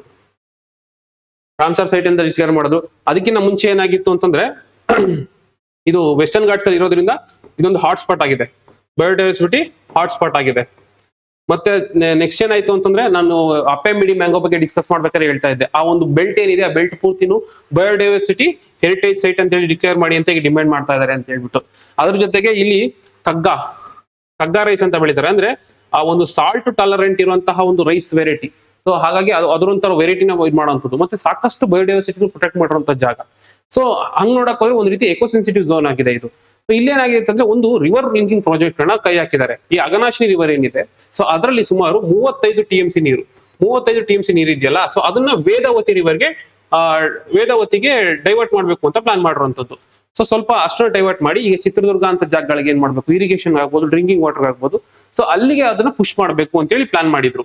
ಬಟ್ ಈಗ ಏನಾಗಿದೆ ಅಂತಂದ್ರೆ, ಯುನೆಸ್ಕೋ ಇಷ್ಟು ಇಂಪಾರ್ಟೆಂಟ್ ಆಗಿರುವಂತಹ ಒಂದು ಅಘನಾಶಿನಿ ಏರಿಯಾ ಏನಿದೆಯಲ್ಲ, ಸೊ ಅಲ್ಲಿ ಈ ರೀತಿಯಾದಂತ ನೀವು ಡೈವರ್ಷನ್ ಮಾಡಿದ್ರೆ ಎನ್ವಿರಾನ್ಮೆಂಟಲ್ ಕನ್ಸರ್ನ್ಸ್ ಗಳು ಜಾಸ್ತಿ ಆಗುತ್ತೆ ಅಥವಾ ಅದ್ರದ್ದು ಇಂಪ್ಲಿಕೇಶನ್ಸ್ ಗಳು ಶುರು ಆಗುತ್ತೆ ನೆಗೆಟಿವ್ ಆಗಿ. ಸೊ ಹಾಗಾಗಿ ಇದು ನೀವು ಏನೊಂದು ನೀವು ನಾರ್ಮ್ಸ್ ಇದೆ ಎನ್ವಿರಾನ್ಮೆಂಟಲ್ ನಾರ್ಮ್ಸ್ ಗಳನ್ನ ಅದನ್ನ ನೀವು ಫಾಲೋ ಮಾಡ್ಬೇಕಾಗತ್ತೆ ಅಂತೇಳಿ ಸ್ವಲ್ಪ ಕನ್ಸರ್ನ್ ನ ರೈಸ್ ಮಾಡಿದೆ. ಸೊ ಹಾಗಾಗಿ ಮುಂದೆ ಹೆಂಗ್ ಪ್ರೋಗ್ರೆಸ್ ಆಗುತ್ತೆ ಅದನ್ನ ನೋಡ್ತಾ ನಾವು ಇದನ್ನ ಕಂಟಿನ್ಯೂ ಮಾಡ್ತಾ ಹೋಗ್ಬೋದು. ಸದ್ಯಕ್ಕೆ ಈ ಒಂದು ರಿವರ್ ಇಂಟರ್ ಲಿಂಕಿಂಗ್ ಪ್ರಾಜೆಕ್ಟ್ ಬಗ್ಗೆ ಸ್ವಲ್ಪ ತಿಳ್ಕೊಳ್ಳಿ, ಮತ್ತೆ ಇದು ಇಂಪಾರ್ಟೆನ್ಸ್ ಹಾಗೆ ನೋಟ್ ಮಾಡಿ ಇಟ್ಕೊಂಡಿರ್ಬೇಕಾಗತ್ತೆ. ಸೊ ಪ್ರಶ್ನೆ ಯಾವ ರೀತಿ ಬರುತ್ತೆ, ಅಘನಾಶಿನಿ ವೇದಾವತಿ ನದಿ ಜೋಡಣೆ ಯೋಜನೆಗೆ ಸಂಬಂಧಿಸಿದ ಈ ಹೇಳಿಕೆಗಳನ್ನು ಪರಿಗಣಿಸಿ. ಈ ಯೋಜನೆಯು ಅಘನಾಶಿನಿ ನದಿಯಿಂದ ವೇದಾವತಿ ನದಿಗೆ ಸುಮಾರು 35 TMC ನೀರನ್ನು ತಿರುಗಿಸಲು ಉದ್ದೇಶಿಸಿದೆ. ಕರೆಕ್ಟ್ ಆಗಿದೆ. ಯುನೆಸ್ಕೋ ಈ ಯೋಜನೆಯ ಕನಿಷ್ಠ ವ್ಯತಿರಿಕ್ತ ಪರಿಸರ ವ್ಯವಸ್ಥೆಯನ್ನು ಗಮನಿಸಿ ಅನುಮೋದನೆ ನೀಡಿದೆ. ಇಲ್ಲ, ಇದು ಕನಿಷ್ಠ ವ್ಯತಿರಿಕ್ತ ಪರಿಸರ ಪರಿಣಾಮವನ್ನು ನೀನು ನೋಡಿಲ್ಲ. ಸೊ ಕನ್ಸರ್ನ್ ಜಾಸ್ತಿನೇ ಇದೆ ಅಂತ ಹೇಳ್ತಾ ಇದೆ. ಸೊ ಹಾಗಾಗಿ ಇದನ್ನ ಕ್ವಶನ್ ಮಾರ್ಕ್ ಆಗಿ ಉಳಿದಿರೋದ್ರಿಂದ ಇದು ಸ್ಟೇಟ್ಮೆಂಟ್ ತಪ್ಪಾಗುತ್ತೆ. ಅಘನಾಶಿನಿ ನದಿಯ ಮುಖಜ ಭೂಮಿಯು ರಾಮ್ಸಾರ್ ತಾಣವಾಗಿದ್ದು ಮ್ಯಾಂಗ್ರೋವ್ ಮತ್ತು ಪಕ್ಷಿಧಾಮಗಳನ್ನು ಬೆಳೆಸುತ್ತದೆ. ಕರೆಕ್ಟ್. ಇದನ್ನ ರಾಮ್ಸಾರ್ ತಾಣ ಅಂತ ಡಿಕ್ಲೇರ್ ಮಾಡಿದ್ದಾರೆ. ಸೊ ಹಾಗಾಗಿ ಮ್ಯಾಂಗ್ರೋವ್ಸ್ ಆಗಬಹುದು ಅಥವಾ ಪಕ್ಷಿಗಳಿಗೆ ವಾಸಸ್ಥಾನಗಳಾಗಬಹುದು, ಹ್ಯಾಬಿಟೇಷನ್ ಆಗ್ಬಹುದು, ಎರಡನ್ನೂ ಪ್ರೊವೈಡ್ ಮಾಡ್ತಿರೋದ್ರಿಂದ ಈ ಸ್ಟೇಟ್ಮೆಂಟ್ ಸರಿಯಾಗಿದೆ. ಆನ್ಸರ್ ಬಂದು 1 ಮತ್ತು 3 ಮಾತ್ರ ಸರಿಯಾಗಿದೆ. ಮುಂದಿನ ಆರ್ಟಿಕಲ್ ನೋಡಿದ್ರೆ Karnataka government says it is revising income limit for creamy layer. ಏನಕ್ಕೆ ಬಂತು ಕ್ರೀಮಿ ಲೇಯರ್ ಅನ್ನೋ ಕಾನ್ಸೆಪ್ಟ್? ನಾನು ಆಲ್ರೆಡಿ ಹೇಳಿದೆ. ಈಗೇನು OBC ಅದರ್ ಬ್ಯಾಕ್ವರ್ಡ್ ಕ್ಲಾಸಸ್ ಏನಿದೆಯಲ್ಲ, ಸೊ ಅವ್ರಗಳಿಗೆ ರಿಸರ್ವೇಶನ್ ಸಿಸ್ಟಮ್ ಇದೆ. ಕರ್ನಾಟಕದಲ್ಲಿ 32% ರಿಸರ್ವೇಶನ್ ಸಿಸ್ಟಮ್ ಇದೆ OBCಗೆ ಅಂತ ಹೇಳ್ಬಿಟ್ಟು. ಬಟ್ ಎಲ್ರಿಗೂ ಆ ಒಂದು ರಿಸರ್ವೇಶನ್ ಪ್ರೊವೈಡ್ ಮಾಡಕ್ಕಾಗಲ್ಲ, just based on caste. So ಅವಾಗ ಏನ್ ಮಾಡ್ತಾರೆ ಅಂತಂದ್ರೆ, ಯಾರಿಗೆ ಇನ್ಕಮ್ ಲಿಮಿಟ್ ಚೆನ್ನಾಗಿದೆ, ಯಾರಿಗೆ ಸೋಶಿಯೋ ಎಕನಾಮಿಕ್ ಕಂಡೀಷನ್ ಚೆನ್ನಾಗಿದೆ, ಸೊ ಅವ್ರನ್ನ ಏನ್ ಮಾಡ್ತಾರೆ, ಕ್ರೀಮಿ ಲೇಯರ್ ಅಥವಾ ಕೆನೆಪದರ ಅಂತ ಹೇಳಿ ಐಡೆಂಟಿಫೈ ಮಾಡ್ಬಿಟ್ಟು ಅವ್ರನ್ನ ಅದರಿಂದ ಆಚೆ ತೆಗಿತಾರೆ. ಸೊ ಈ ಕಾನ್ಸೆಪ್ಟ್ ಯಾವಾಗ ಬಂದಾಗ ಶುರು ಆಯ್ತು? ಫಸ್ಟ್ ಏನಾಗುತ್ತೆ ಅಂದ್ರೆ 1980 ಮಂಡಲ್ ಕಮಿಷನ್ ಈ ಕಾನ್ಸೆಪ್ಟ್ ನ ಫಸ್ಟ್ ಇಂಟ್ರೊಡ್ಯೂಸ್ ಮಾಡುತ್ತೆ. ಮಂಡಲ್ ಕಮಿಷನ್ ಇಂಟ್ರೊಡ್ಯೂಸ್ ಮಾಡುತ್ತೆ. ಬಟ್ ಅವಾಗ ಅದು ಇಂಪ್ಲಿಮೆಂಟ್ ಮಾಡಿರೋದಿಲ್ಲ. ನಂತರ ಏನ್ ಮಾಡ್ತಾರೆ ಅಂತಂದ್ರೆ, ಇಂದಿರಾ ಸಹಾನಿ ಕೇಸಲ್ಲಿ ಇದಕ್ಕೆ ಒಪ್ಕೋತಾರೆ. 1992 ನಲ್ಲಿ ಬಂದಂತಹ ಇಂದಿರಾ ಸಹಾನಿ ಕೇಸಲ್ಲಿ ಸುಪ್ರೀಂ ಕೋರ್ಟ್ ಇದಕ್ಕೆ ಒಪ್ಕೊಳ್ಳುತ್ತೆ. ಬಟ್ ಸುಪ್ರೀಂ ಕೋರ್ಟ್ ಕಟ್ಟಿಟ್ಟಾಗಿ ಹೇಳುತ್ತೆ ಇನ್ನೊಂದು ಏನಂತಂದ್ರೆ 50% ಕ್ಯಾಪ್ ನ ಮೀರಬಾರ್ದು. SCಗಿದೆ ರಿಸರ್ವೇಶನ್, STಗಿದೆ ರಿಸರ್ವೇಶನ್, ಈಗ OBCಗೂ ಇದೆ. ಬಟ್ ಆದ್ರೆ 50% ಕ್ಯಾಪ್ ನ ಮಿಸ್ ಮಾಡಬಾರ್ದು ಅಂತ ಹೇಳಿ ಇಂದಿರಾ ಸಹಾನಿ ಕೇಸಲ್ಲಿ ಒಪ್ಕೊಳ್ಳುತ್ತೆ. ಮತ್ತೆ ಅದು ಕ್ಲಿಯರ್ ಆಗಿ ಹೇಳುತ್ತೆ ಏನು ಕ್ರೀಮಿ ಲೇಯರ್ ಇದೆ ಅದನ್ನ ಮ್ಯಾಂಡೇಟರಿ ಆಗಿ ನೀವು ಎಕ್ಸ್ಕ್ಲೂಡ್ ಮಾಡಲೇಬೇಕು OBC ಅಂತ ಹೇಳುತ್ತೆ. ನಂತರ ರಾಮನಂದನ್ ಪ್ರಸಾದ್ ಕಮಿಟಿ ಏನಿದೆಯಲ್ಲ, ಸೊ ಅಲ್ಲಿ ಕ್ಲಿಯರ್ ಇಂಪ್ಲಿಮೆಂಟೇಷನ್ ಶುರು ಆಗುವಂಥದ್ದು. OBCಗೆ ಕ್ರೈಟೀರಿಯಾ ಹೇಗೆ, ಫಾರ್ ಎಕ್ಸಾಂಪಲ್ ಕ್ರೈಟೀರಿಯಾ ಅಂತ ಬಂದಾಗ 8 lakh ಪರ್ ಆನಮ್ ಅಂತ ಇರುತ್ತೆ. 8 ಲಕ್ಷ ಅವ್ರಿಗೆ ಏನಾದ್ರು ಇನ್ಕಮ್ ಬರ್ತಾ ಇದೆ ಅಂತಂದ್ರೆ ಅವ್ರನ್ನ ಆ ಒಂದು ಕ್ರೀಮಿ ಲೇಯರ್ ಅಂತ ಐಡೆಂಟಿಫೈ ಮಾಡ್ಬಿಟ್ಟು ರಿಸರ್ವೇಶನ್ ಸಿಸ್ಟಮ್ ಇಂದ ಆಚೆ ಇಡುವಂಥದ್ದು. ಇಫ್ ಇನ್ ಕೇಸ್ ಏನಾದ್ರು ಅವ್ರ ಅಪ್ಪ ಅಮ್ಮ ಕಾಲೋನಿಯಲ್ ರೇಂಜ್ ಅಲ್ಲಿ ಆಮೇಲೆ ಆ ರ್ಯಾಂಕ್ ಅಲ್ಲಿ ಏನಾದ್ರು ವರ್ಕ್ ಮಾಡಿದ್ರೆ ಹಿಂದೆ, ಸೊ ಅವ್ರುಗಳನ್ನ ಆಚೆ ಇಡುವಂಥದ್ದು. ಅಥವಾ ಇವ್ರು ಏನಾದ್ರು ಗ್ರೂಪ್ ಎ ಆಫೀಸರ್ಸ್ ಗಳಾಗಿರುವಂಥದ್ದು ಅಥವಾ ಕ್ಲಾಸ್ 1 ಆಫೀಸರ್ ಗಳಾಗಿರುವಂಥದ್ದು. ಸೊ ಈ ತರದಲ್ಲಿದ್ರೆ ಇವ್ರುಗಳನ್ನ ಆಚೆ ಇಡುವಂಥದ್ದಾಗಿರೋದು. ಸೊ ಈ ರೀತಿಯಾಗಿ ಒಂದಷ್ಟು ಕ್ರೈಟೀರಿಯಾಗಳನ್ನ ಕೊಡ್ತಾ ಹೋಗ್ತಾರೆ. ಓಕೆನಾ? ಬಟ್ ಈಗ ಏನಾಗಿದೆ ಅಂತಂದ್ರೆ, ಈ 8 ಲಕ್ಷ ಕ್ರೈಟೀರಿಯಾ ಇತ್ತಲ್ಲ, ಸೊ ಅದನ್ನ ಇವಾಗ ಚೇಂಜ್ ಮಾಡ್ಬಿಟ್ಟು 12.5 ಲಕ್ಷಕ್ಕೆ ತರಬೇಕು ಅಥವಾ 12.7 ತರಬೇಕು, ಲ್ಯಾಕ್ ತರಬೇಕು. ಇದನ್ನ ಜಾಸ್ತಿ ಮಾಡಬೇಕು ಅಂತೇಳಿ 12.75 ಲ್ಯಾಕ್ಗೆ ತರಬೇಕು, ಜಾಸ್ತಿ ಮಾಡಬೇಕು ಅಂತ ಹೇಳಿ ಈಗ ಕರ್ನಾಟಕ ಸರ್ಕಾರ ಮುಂದಾಗ್ತಾ ಇರೋದು. ಯಾಕೆ ಅಂತಂದ್ರೆ, ಈಗ ಆಲ್ರೆಡಿ ನಮ್ಗೆ ನೋಡ್ಬೋದಾಗಿರುತ್ತೆ ಟ್ಯಾಕ್ಸೇಷನ್ ಗೆ ಸ್ವಲ್ಪ ರಿಲೀಫ್ ಕೊಡ್ತಾ ಇದಾರೆ. ಈಗ 8 ಲಕ್ಷದವರೆಗೂ ಇದ್ರು ಅಥವಾ ಅದಕ್ಕಿಂತ ಸ್ವಲ್ಪ ಹತ್ತತ್ರ ಇದ್ರು ಕೂಡ ನೀವು ಟ್ಯಾಕ್ಸ್ ಕಟ್ಟೋಂಗಿಲ್ಲ. ಒಂದು. ಎರಡನೇದು, ಇನ್ಫ್ಲೇಷನ್ ಜಾಸ್ತಿ ಆಗ್ತಾ ಇದೆ. ಸೊ ಇನ್ಫ್ಲೇಷನ್ ಜಾಸ್ತಿ ಆಗ್ತಿದೆ ಅಂದ ಮಾತ್ರಕ್ಕೆ ಅವರ ಸೋಶಿಯೋ ಎಕನಾಮಿಕ್ ಕಂಡೀಷನ್ ಇಂಪ್ರೂವ್ ಆಗಿದೆ ಅಂತಲ್ಲ. ಅದ್ರ ಜೊತೆಗೆ ಇನ್ನೊಂದು ಏನಾಗ್ತದೆ ಅಂತಂದ್ರೆ, ಪೇ ಕಮಿಷನ್ ಬರ್ತಿರೋದ್ರಿಂದ ಇನ್ಕಮ್ ಕೂಡ ಚೆನ್ನಾಗಿ ಕೈ ಸೇರ್ತಾ ಇದೆ. ಈಗ 7th ಪೇ ಕಮಿಷನ್ ಆಗ್ಬೋದು, 8th ಪೇ ಕಮಿಷನ್ ಆಗ್ಬೋದು. ಸೊ ಆ ರೀತಿಯಾಗಿ ಜಸ್ಟ್ ಇನ್ಫ್ಲೇಷನ್ ಆಗ್ಬೋದು, ಪೇ ಕಮಿಷನ್ಗಳಾಗ್ಬೋದು, ಇದನ್ನ ಇಟ್ಕೊಂಡು ನಾವು ಇನ್ಕಮ್ ಲಿಮಿಟ್ ನ ಅಷ್ಟೇ ಇಟ್ಕೊಳಕ್ಕಾಗಲ್ಲ. ಸೊ ಬೆಲೆಗಳು ಏರ್ತಾ ಇದೆ, ಸಿಚುವೇಶನ್ ಬದಲಾಗ್ತಾ ಇದೆ. ಸೊ ಹಾಗಾಗಿ ಲಿಮಿಟ್ ಜಾಸ್ತಿ ಮಾಡ್ಬೇಕಾಗತ್ತೆ ಅಂತ ಈ ಒಂದು OBC ಕ್ರೀಮಿ ಲೇಯರ್ ಇದೆಯಲ್ಲ ಅದನ್ನ ಸ್ವಲ್ಪ ಪುಷ್ ಮಾಡ್ಬೇಕು ಅಂತ ಹೇಳಿ ಕರ್ನಾಟಕ ಸರ್ಕಾರ ಮುಂದಾಗಿರುವಂತದ್ದು. ಸೊ ನೋಡ್ಬೇಕು ಇದು ಪ್ರೊಸೀಜರ್ ಹೇಗಾಗುತ್ತೆ ಏನು ಅಂತ ಹೇಳ್ಬಿಟ್ಟು. ಸೊ ಅದನ್ನ ಹೇಗೆ ಪ್ರೊಸೀಡ್ ಆಗುತ್ತೆ ಅದ್ರ ಮೇಲೆ ಡಿಸ್ಕಸ್ ಮಾಡ್ತಾ ಹೋಗೋಣ. ಸೊ ಪ್ರಶ್ನೆ ಯಾವ ರೀತಿ ಬರ್ಬೋದು, OBC ಮೀಸಲಾತಿಗಿನ ಕೆನೆಪದರಗೆ ಸಂಬಂಧಿಸಿದಂತೆ ಈ ಹೇಳಿಕೆಗಳನ್ನು ಪರಿಗಣಿಸಿ. ವಾರ್ಷಿಕ 8 ಲಕ್ಷಕ್ಕಿಂತ ಹೆಚ್ಚಿನ ಆದಾಯವಿರುವ ಕುಟುಂಬವು OBC ಮೀಸಲಾತಿಯ ಸೌಲಭ್ಯಗಳಿಗೆ ಅನರ್ಹವಾಗುತ್ತದೆ. ಪ್ರೆಸೆಂಟ್ ಈಗಿರುವಂತಹ ಸಿಚುವೇಶನ್ ಅಲ್ಲಿ 8 ಲಕ್ಷ ಲಿಮಿಟ್ ಇಟ್ಟಿರುವಂತದ್ದು. ಅಂದ್ರೆ 3 ವರ್ಷ ತಗೋತಾರೆ. 3 ವರ್ಷದ ಅವರೇಜ್ ತಗೊಂಡು 3 ವರ್ಷದಲ್ಲಿ ಒಂದಕ್ಕೆ ಯಾವ್ದನ್ನ ಕಡಿಮೆ ಆಯ್ತು ಅಂದ್ರೂ ಆಗುತ್ತೆ. ಕೆನೆಪದರ ಆದಾಯ ಮಿತಿಯನ್ನು ಲೆಕ್ಕ ಹಾಕುವಾಗ ಕೃಷಿ ಆದಾಯವನ್ನು ಸೇರಿಸಲಾಗುತ್ತದೆ. ಕೃಷಿ ಆದಾಯ ಏನಿರುತ್ತಲ್ಲ ಅದನ್ನು ತೆಗಿತಾರೆ. Gibson versus union of India case ಅಂತ ಬರುತ್ತೆ. ಸೊ ಅಲ್ಲೇನ್ ಹೇಳ್ತಾರೆ ಅಂತಂದ್ರೆ, ಕೃಷಿ ಆದಾಯ ಏನಿರುತ್ತೆ ಸೊ ಅದನ್ನ ಇನ್ಕಮ್ ಸೇರಿಸಬಾರ್ದು ಅಂತ ಹೇಳುತ್ತೆ. ಸೊ ಹಾಗಾಗಿ ಸ್ಟೇಟ್ಮೆಂಟ್ ತಪ್ಪಾಗುತ್ತೆ. ಇಂದಿರಾ ಸಹಾನಿ ಪ್ರಕರಣದಲ್ಲಿ ಸುಪ್ರೀಂ ಕೋರ್ಟ್ ಕ್ರೀಮಿ ಲೇಯರ್ ಪರಿಕಲ್ಪನೆಯನ್ನು ಕಡ್ಡಾಯಗೊಳಿಸಿತು. ಹೌದು, ಇಂದಿರಾ ಸಹಾನಿ ಕೇಸಲ್ಲಿ 2 ಮೇಜರ್ ವರ್ಡಿಕ್ಟ್ ಬರುತ್ತೆ. ಒಂದು, ಕ್ರೀಮಿ ಲೇಯರ್ ನ ಇಂಪ್ಲಿಮೆಂಟ್ ಮಾಡಲೇಬೇಕು ಅಂತ. ಎರಡನೇದು, ನೀವು ರಿಸರ್ವೇಶನ್ ಏನ್ ಕೊಡ್ತೀರಾ ಅದು 50% ಕ್ಯಾಪ್ ನ ಬ್ರೀಚ್ ಮಾಡಬಾರ್ದು ಅಂತ ಹೇಳಿ. ಸೊ 2 ಇಂಪಾರ್ಟೆಂಟ್ ಆಗುತ್ತೆ. ಸೊ ಹಾಗಾಗಿ ಈ ಸ್ಟೇಟ್ಮೆಂಟ್ ಸರಿಯಾಗಿದೆ. ಆನ್ಸರ್ ಬಂದು 1 ಮತ್ತು 3 2 ಸರಿಯಾಗಿದೆ. ಮುಂದಿನ ಆರ್ಟಿಕಲ್ ನೋಡೋದ್ರೆ, new advance train reservation at Kuvempu Nagar. ಮೈಸೂರಿನ ಕುವೆಂಪು ನಗರಲ್ಲಿ ಏನಾಗಿದೆ ಅಂತಂದ್ರೆ, ಸೌತ್ ವೆಸ್ಟ್ ರೈಲ್ವೆ ಏನಿದೆಯಲ್ಲ, ಸೊ ಅವರು ಈ ಒಂದು ರಿಸರ್ವೇಶನ್ ಸಿಸ್ಟಮ್ ತರ್ತಾರೆ. ಪ್ಯಾಸೆಂಜರ್ ರಿಸರ್ವೇಶನ್ ಸಿಸ್ಟಮ್ ಅಂತ ಹೇಳ್ಬಿಟ್ಟು. ಏನಂತಂದ್ರೆ ಇದು ಕ್ಲೌಡ್ ಬೇಸ್ಡ್ ಸಿಸ್ಟಮ್ ಆಗಿದೆ. ಒಳ್ಳೊಳ್ಳೆ ಟೆಕ್ನಾಲಜಿಗಳು ಆಗ್ಬೋದು, IoT ಆಗ್ಬೋದು, ಇದನ್ನೆಲ್ಲ ಇಂಟಿಗ್ರೇಟ್ ಮಾಡಿದ್ದಾರೆ. ಸೊ ಎನೇಬಲ್ ಮಾಡಿರುವಂತದ್ದು.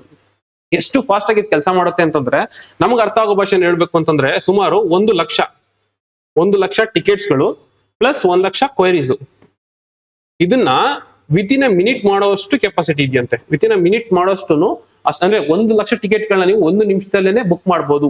ಸೊ ಅಷ್ಟು ಕೆಪಾಸಿಟಿ ಇರುವಂತದ್ದು, ಅಷ್ಟು ಅಡ್ವಾನ್ಸ್ ಆಗಿರುವಂತಹ ಕ್ಲೌಡ್ ಬೇಸ್ಡ್ PRS ಸಿಸ್ಟಮ್ ನ ಫಾರ್ ದ ಫಸ್ಟ್ ಟೈಮ್ ಕರ್ನಾಟಕದಲ್ಲಿ ಕುವೆಂಪು ನಗರ್, ಕೇಳ್ತಾರೆ ನಿಮ್ಗೆ, ಮೈಸೂರಿನ ಕುವೆಂಪು ನಗರಲ್ಲಿ ಇನ್ಸ್ಟಾಲ್ ಮಾಡಿದ್ದಾರೆ. Location important. ಸೊ ಅಷ್ಟು ತಿಳ್ಕೊಂಡ್ರೆ ಸಾಕಾಗತ್ತೆ. ಬಂದ್ರೆ ಇದ್ರ ಮೇಲೆ ಸಿಂಪಲ್ ಪ್ರಶ್ನೆ ಬರುತ್ತೆ. ಹೊಸ ಪೀಳಿಗೆಯ ಪ್ರಯಾಣಿಕರ ಮೀಸಲಾತಿ ವ್ಯವಸ್ಥೆಯನ್ನು ಅಥವಾ PRS ಇತ್ತೀಚೆಗೆ ಈ ಕೆಳಗಿನ ಯಾವ ಸ್ಥಳದಲ್ಲಿ ಪ್ರಾರಂಭಿಸಲಾಯಿತು? So simple question, Mysuru Kuvempu ನಗರಲ್ಲಿ ತಂದಿರುವಂತದ್ದು. ಮುಂದಿನ ಆರ್ಟಿಕಲ್ ನೋಡೋದಾದ್ರೆ, Karnataka home to 740 spring says first of its kind survey. ಕರ್ನಾಟಕದಲ್ಲಿ ಫಾರ್ ದ ಫಸ್ಟ್ ಟೈಮ್ ಒಂದು ಸರ್ವೆ ಕಂಡಕ್ಟ್ ಮಾಡಿದ್ದಾರೆ. ಯಾರು ಮಾಡಿರುವಂತದ್ದು? ಡಿಪಾರ್ಟ್ಮೆಂಟ್ ಆಫ್ ಮೈಕ್ರೋ ಇರಿಗೇಷನ್ ಮತ್ತೆ ಗ್ರೌಂಡ್ ವಾಟರ್ ಡೆವಲಪ್ಮೆಂಟ್ ಅವ್ರು ಮಾಡಿರುವಂತದ್ದು. ಸೊ ಇವ್ರು ಏನ್ ಹೇಳ್ತಾರೆ ಅಂತಂದ್ರೆ, ನೆನ್ಪಿಟ್ಕೋಬೇಕು ಯಾರು ಅಂತಾನೆ ಕೇಳ್ತಾರೆ. ಡಿಪಾರ್ಟ್ಮೆಂಟ್ ಆಫ್ ಮೈನರ್ ಇರಿಗೇಷನ್ ಮತ್ತೆ ground water development authority. So ಇವ್ರುಗಳು ಮಾಡಿರುವಂತದ್ದಾಗಿರುತ್ತೆ, ಅಥವಾ department ground water development department ಮಾಡಿರುವಂತದ್ದು. ಸೊ ಇವ್ರು ಫಸ್ಟ್ ಕಂಡಕ್ಟ್ ಮಾಡಿರುವಂತ ಸರ್ವೆ ಆಗಿದೆ, for the first time conduct ಮಾಡಿರುವಂತದ್ದು. ಇವ್ರು ಏನ್ ಮಾಡಿದ್ದಾರೆ ಅಂತಂದ್ರೆ, ಒಟ್ಟು ರಾಜ್ಯದಲ್ಲಿ ಅಥವಾ ಕರ್ನಾಟಕದಲ್ಲಿ 274 ಸ್ಪ್ರಿಂಗ್ ಅಂತಂದ್ರೆ ಜಲಬುಗ್ಗೆಗಳು ಅಂತ ಕರಿತೀವಿ, ಚಿಲುಬೆಗಳು ಅಂತ ಕರಿತೀವಿ. ಯಾವ್ದಾದ್ರು ಒಂದು ನದಿ ಹುಟ್ಟುತ್ತೆ ಅಂತಂದ್ರೆ ಅದು ಮೂಲ ಸ್ಥಾನ ಯೂಶಲಿ ಚಿಲುಮೆ ಆಗುತ್ತೆ. ಫಾರ್ ಎಕ್ಸಾಂಪಲ್ ಇಲ್ಲೇ ನೋಡ್ಬೋದಾಗಿರುತ್ತೆ, ಕಾವೇರಿ ನದಿ ಅಂತ ಬಂದಾಗ ತಲಕಾವೇರಿ ಆಗಿರುತ್ತೆ. ಮತ್ತೆ ಈಗ ಶರಾವತಿ ಅಂತ ಬಂದಾಗ ಅಂಬುತೀರ್ಥ ಆಗುತ್ತೆ. ಮತ್ತೆ ಇದು ಹೇಮಾವತಿ, ಜಾವಲಿ. ಈ ರೀತಿಯಲ್ಲಿ ಒಂದೊಂದು ಲೊಕೇಶನ್ ಗಳಲ್ಲಿ ಜಲಬುಗ್ಗೆ ಹುಟ್ಟುತ್ತೆ. ಸೊ ಆ ಒಂದು ಬುಗ್ಗೆಗಳನ್ನ ಐಡೆಂಟಿಫೈ ಮಾಡ್ತಾ ಬಂದಿದ್ದಾರೆ, ಎಲ್ಲೆಲ್ಲಿ ಆ ಚಿಲುಮೆಗಳು ಹುಟ್ಟುತ್ತವೆ ಅವ್ರು ನೋಡ್ಕೊಂಡು. ಒಟ್ಟು ಈಗ 274 ಚಿಲುಮೆಗಳು ಕೈ ಸಿಕ್ಕಿದೆ. ಸೊ ಆ ಒಂದು 274 ಚಿಲುಮೆಗಳಲ್ಲಿ ಸುಮಾರು 144 ಚಿಲುಮೆಗಳೇನಿದೆಯಲ್ಲ ಬುಗ್ಗೆಗಳು, ಸೊ ಇವುಗಳು ಪೆರಿನಿಯಲ್ ಅಂತೆ ಅಂದ್ರೆ ವರ್ಷ ಪೂರ್ತಿ ಉಕ್ತಾನೆ ಇರ್ತವೆ. ಇನ್ನ 114 ಏನಿದೆ, 114 ಏನಿದೆಯಲ್ಲ, ಸೊ ಅದು ಬಂದು ಸೀಸನಲ್ ಅಂತೆ. ಸೀಸನಲ್ ಅಂದ್ರೆ ಯಾವ್ದಾದ್ರು ಒಂದು ಕಾಲ, ಫಾರ್ ಎಕ್ಸಾಂಪಲ್ ಮಳೆಗಾಲ ಆಗ್ಬೋದು, ಈ ರೀತಿಯಾದಂತಹ ಕೆಲವೊಂದು ಸೀಸನ್ ಅಲ್ಲಿ ಮಾತ್ರ ಉಕ್ಕುತ್ತಂತೆ. ಇನ್ನು ಉಳಿದಿದ್ದು ಒಂದು 17, ನಿಯರ್ಲಿ ಒಂದು 17 ಏನಿದೆ, ಸೊ ಅದ್ರ ಬಂದು ಆಲ್ರೆಡಿ ಡ್ರೈಡ್ ಅಪ್ ಆಗಿದೆ. ಈಗ ಎನ್ವಿರಾನ್ಮೆಂಟಲ್ ಕನ್ಸರ್ನ್ಸ್ ಆಗ್ಬೋದು, ಅಥವಾ ಕ್ಲೈಮೇಟ್ ಚೇಂಜ್ ಆಗ್ಬೋದು, ಪೊಲ್ಯೂಷನ್ ಆಗ್ಬೋದು, ಅಥವಾ ಎಂಕರೇಜ್ಮೆಂಟ್ ಆಗ್ಬೋದು. ಹೀಗೆ ಸಾಕಷ್ಟು ಕಾರಣಗಳಿಂದ ಈ ಒಂದು 17 ಚಿಲುಮೆಗಳೇನಿದೆ ಅದು ಡ್ರೈ ಅಪ್ ಆಗ್ಬಿಟ್ಟಿದೆ ಅಂತ ಈ ಸರ್ವೆ ಹೇಳ್ತಾ ಇರುವಂತದ್ದು. ಸೊ ಸೀಸನಲ್ ಬಂದು 114, 144 ಬಂದು ಪೆರಿನಿಯಲ್. ಇಲ್ಲಿ ನೋಡ್ಬೋದು 16 ಬಂದು ಡ್ರೈ ಅಪ್ ಆಗಿರುವಂತದ್ದು, 17 ಬಂದು ಡ್ರೈ ಅಪ್ ಆಗಿರುವಂತದ್ದು, ಪೆರಿನಿಯಲ್ ಬಂದು 144, ಸೀಸನಲ್ ಬಂದು 114 ಅಂತ ಹೇಳ್ತಾ ಇದ್ದಾರೆ. ಓಕೆ, ಮತ್ತೆ ಹೈಯೆಸ್ಟ್ ಎಲ್ಲಿ ನೋಡಕ್ ಸಿಗುತ್ತೆ ಅಂತ ನೋಡೋದಾದ್ರೆ ಬೆಳಗಾವಿನಲ್ಲಿ ಇದೆಲ್ಲ ಸುಮಾರು 59 ಚಿಲುಮೆಗಳಲ್ಲಿ ಸಿಗುತ್ತಂತೆ. ಬೆಳಗಾವಿ ಹೈಯೆಸ್ಟ್ ಇರುವಂತದ್ದು, followed by Uttara Kannada district ಏನಿದೆಯಲ್ಲ ಅಲ್ಲಿ ಸಿಗುತ್ತೆ. ನೆಕ್ಸ್ಟ್ ಬಂದು ಚಾಮರಾಜನಗರ. 3 ನೆನ್ಪಿಟ್ಕೊಳ್ಳಿ, ಇಲ್ಲಿ ಹೈಯೆಸ್ಟ್ ಆಗಿ ಸಿಗುವಂತದ್ದಾಗಿರುತ್ತೆ. ಇನ್ನೊಂದು ಇಂಪಾರ್ಟೆಂಟ್ ಫ್ಯಾಕ್ಟ್ ನಾವು ನೆನ್ಪಿಟ್ಕೋಬೇಕಾಗಿರೋದು ಅಂತಂದ್ರೆ, ಬೆಂದ್ರು ತೀರ್ಥ ಅನ್ನೋ ಒಂದು ಚಿಲುಮೆ ಅಥವಾ ಬುಗ್ಗೆ ಏನಿದೆಯಲ್ಲ, ಇದು ದಕ್ಷಿಣ ಕನ್ನಡದಲ್ಲಿ ಲೊಕೇಟ್ ಆಗಿರುವಂತದ್ದು. ಇದ್ರ ಸ್ಪೆಷಾಲಿಟಿ ಏನಂತಂದ್ರೆ, ಬಿಸಿ ನೀರಿನ ಬುಗ್ಗೆಗಳು ನಮ್ಮಲ್ಲಿ ನೋಡೋಕೆ ತುಂಬಾ ಕಡಿಮೆ. ಈ ಹಿಮಾಲಯನ್ ರೀಜನ್ ಅಂತ ನೋಡ್ತೀವಿ. ಈ ಬಿಸಿ ನೀರಿನ ಬುಗ್ಗೆಗಳು ಇಡೀ ಸೌತ್ ಇಂಡಿಯಾದಲ್ಲಿ ಒಂದೇ ಇರುವಂತದ್ದು. ಅದು ಬಂದು ಬೆಂದ್ರು ತೀರ್ಥ, ಇದು ಒಂದು ಕರ್ನಾಟಕದ ದಕ್ಷಿಣ ಕನ್ನಡದ ಜಿಲ್ಲೆಯಲ್ಲಿ ಇರುವಂತದ್ದು. ಸೊ ಇದೊಂದು ಫ್ಯಾಕ್ಟ್ ನೆನ್ಪಿಟ್ಕೋಬೇಕಾಗತ್ತೆ. ಸೊ ಇದ್ರ ಮೇಲೆ ಪ್ರಶ್ನೆ ಬಂದ್ರೆ ಯಾವ ರೀತಿ ಬರ್ಬೋದು? ಕರ್ನಾಟಕದ ಮೊದಲ ರಾಜ್ಯಾದ್ಯಂತ ಬುಗ್ಗೆಗಳ ಗಣತಿಯು ಕೇವಲ ಋತು ಕಾಲ ಆಧಾರಿತ ಬುಗ್ಗೆಗಳನ್ನು ಮಾತ್ರ ಗುರುತಿಸಿದೆ. ಆ ತರದ್ದೇನಿಲ್ಲ. ಪೆರಿನಿಯಲ್ ಆಗ್ಬೋದು, ಸೀಸನಲ್ ಆಗ್ಬೋದು, ಡ್ರೈಡ್ ಅಪ್ ಆಗಿರ್ಬೋದು. ಸೊ ಎಲ್ಲಾ 3 ರೀತಿಯನ್ನು ಜನಗಣತಿ ಮಾಡಿದೆ, ಕೇವಲ ಕಾಲ ಆಧಾರಿತ ಬುಗ್ಗೆಗಳನ್ನು ಮಾತ್ರ ಅಲ್ಲ. ಸೊ ಹಾಗಾಗಿ ಈ ಸ್ಟೇಟ್ಮೆಂಟ್ ತಪ್ಪಾಗುತ್ತೆ. ಕರ್ನಾಟಕದಲ್ಲಿ ಬೆಳಗಾವಿ ಜಿಲ್ಲೆ ಅತಿ ಹೆಚ್ಚು ಬುಗ್ಗೆಗಳನ್ನು ಹೊಂದಿದೆ. ಹೌದು, ಇದು ಕರೆಕ್ಟ್ ಆಗಿದೆ, ಸುಮಾರು 59 ಇದೆ. ದಕ್ಷಿಣ ಕನ್ನಡದ ಬೆಂದ್ರು ತೀರ್ಥವು ರಾಜ್ಯದ ಏಕೈಕ ಬಿಸಿ ನೀರಿನ ಬುಗ್ಗೆ ಆಗಿದೆ. ಹೌದು, ರಾಜ್ಯದ ಏಕೈಕ ಬಿಸಿ ನೀರಿನ ಬುಗ್ಗೆ ಯಾವುದು? ಬೆಂದ್ರು ತೀರ್ಥ, ದಕ್ಷಿಣ ಕನ್ನಡದಲ್ಲಿರುವಂತದ್ದು. ಸೊ ಹಾಗೆ ಈ ಸ್ಟೇಟ್ಮೆಂಟ್ ಸರಿಯಾಗಿದೆ. ಆನ್ಸರ್ ಬಂದು 2 ಮತ್ತು 3 ಮಾತ್ರ ಸರಿಯಾಗಿದೆ. ಇದಿಷ್ಟು ಆರ್ಟಿಕಲ್ ಇವತ್ತು ಸೆಷನ್ ಮುಗಿಸೋಣ. ಮುಂದೆ ಇನ್ನೊಂದಷ್ಟು ಆರ್ಟಿಕಲ್ ಡಿಸ್ಕಸ್ ಮಾಡ್ತಾ ಹೋಗೋಣ. Thank you.